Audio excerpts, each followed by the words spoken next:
Hi, it's Liam O'Mara.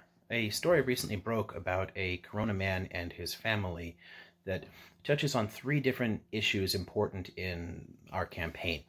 Now, while I don't want to exploit this family's poor circumstances politically in some way, especially since it's quite a ways out until the election and I'm not in power and there's not much I could personally do about the situation anyway, I do want to talk about it a little bit and then connect it to the issues because those issues themselves affect a lot more people than this one family.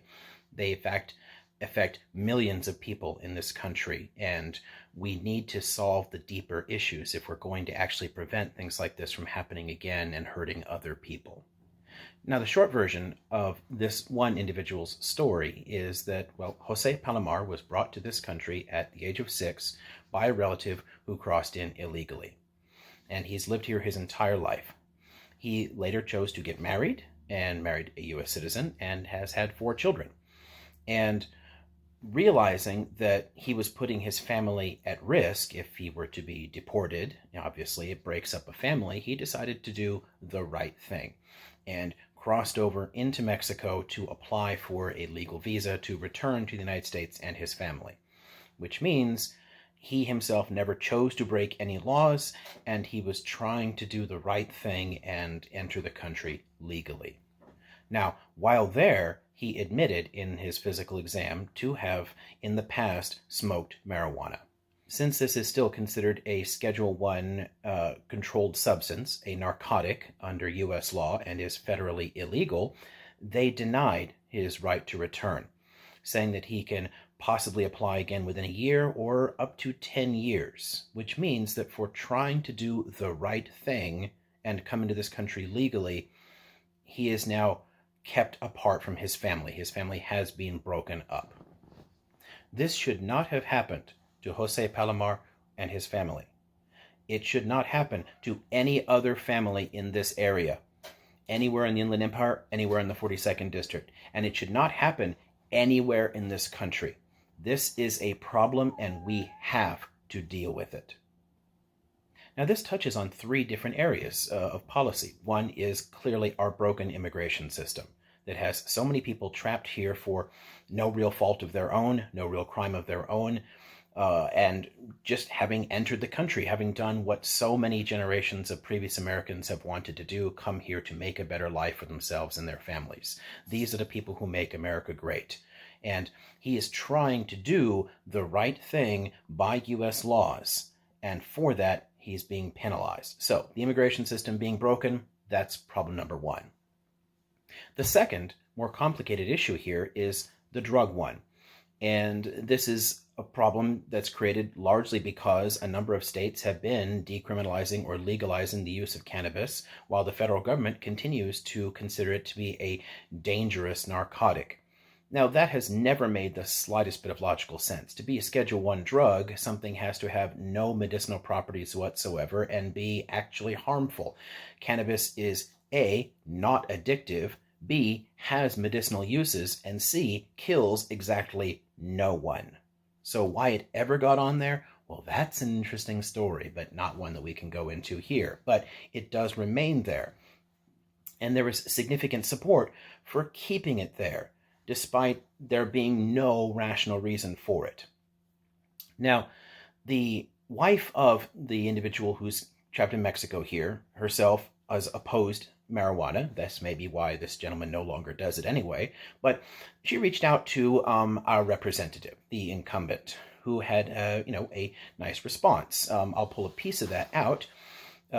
He says, until something is passed to change the federal classification of marijuana, individuals, businesses, and even state and local governments should be mindful that the use, distribution, and sale of marijuana continues to be a crime in the eyes of all federal agencies. End quote. The problem here, and what the incumbent is failing to indicate, is that he has consistently voted to keep it illegal. He has repeatedly voted to oppose medical cannabis use. He voted to block it in the District of Columbia. He has voted for military assets to be used in the drug war in Central America, which is itself actually fueling part of our refugee crisis. Now, I probably don't need to point to the disingenuousness of trying to sound sympathetic and saying, well, I'm sorry, it's just the laws and I can't help you, while you are directly responsible for those draconian laws in the first place. That should be kind of obvious here. But we do need to do something about this, because he is right. As long as it is federally illegal, it doesn't matter that the states have passed laws to make it legal, because in truth, it's not. Federal law always trumps state law. And this is, in many ways, a bipartisan issue. Democrats do tend to be better on it, but are not necessarily better on it.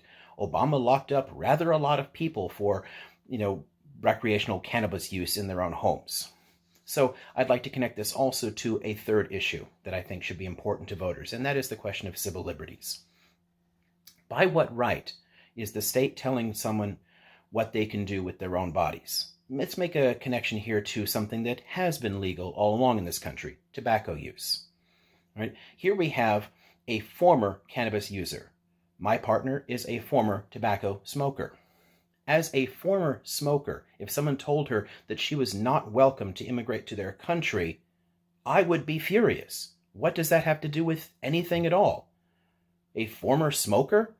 That would be scandalous, wouldn't it? So what's the difference here? Cigarettes actually directly kill a lot of people every single year. They cause cancer, emphysema. There's tons of health issues, not to mention the fact that nicotine is highly addictive.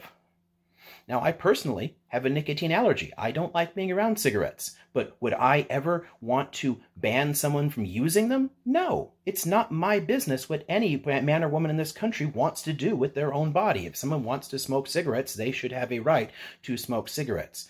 The same logic should apply to things like cannabis. We should have learned the lessons of prohibition in the first place. If you look back to our earlier 20th century, when they banned alcohol, they created the mafia. People argue today that drugs cause crime, that they're connected to crime and to these cartels and to gangsterism. Well, duh, they cause crime. You have made the drugs illegal. By definition, just using them and having them is a crime. Of course, it's going to cause all kinds of issues of trafficking and smuggling and everything else. It's going to create an entire illegal enterprise around it. By banning the use of a substance for someone in their own homes, you are causing all of these other criminal effects that we then have to throw tons of resources at, tons of law enforcement at, waste countless billions of dollars incarcerating people and patrolling borders and whatnot. It is a completely artificial crisis. We should treat drug use as a medical issue. The ones that are addictive, people should get treatment for the addiction. If it's not illegal, they can actually seek treatment for that in the first place. As long as we maintain this posture, we are breaking up families, because while this gentleman's family is broken up here, his story is hardly unusual, and it doesn't even have to do with the immigration in many cases. Think about all the people locked up in jail. How many mothers and fathers are locked up in prison, pulled away from their families because they decided to smoke pot in their living room? These are problems that we have to address. From the basic civil liberties issue of telling people what they can and cannot do with their own bodies, to our broken immigration system, to the completely pointless and failed war on drugs. What happened to the Palomar family of Corona is tragic, but it is only one of the horrific stories created by our flawed immigration and drug policies. Stories like this are being repeated all across America, over and over and over again.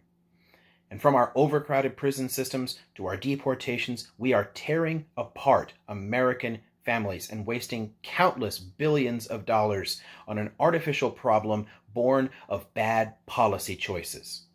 We need representatives who will stop wasting the taxpayers' money on breaking up families and telling people how to live their lives. This is all wrong, and it all has to change. I'm Liam O'Mara. Thanks for listening.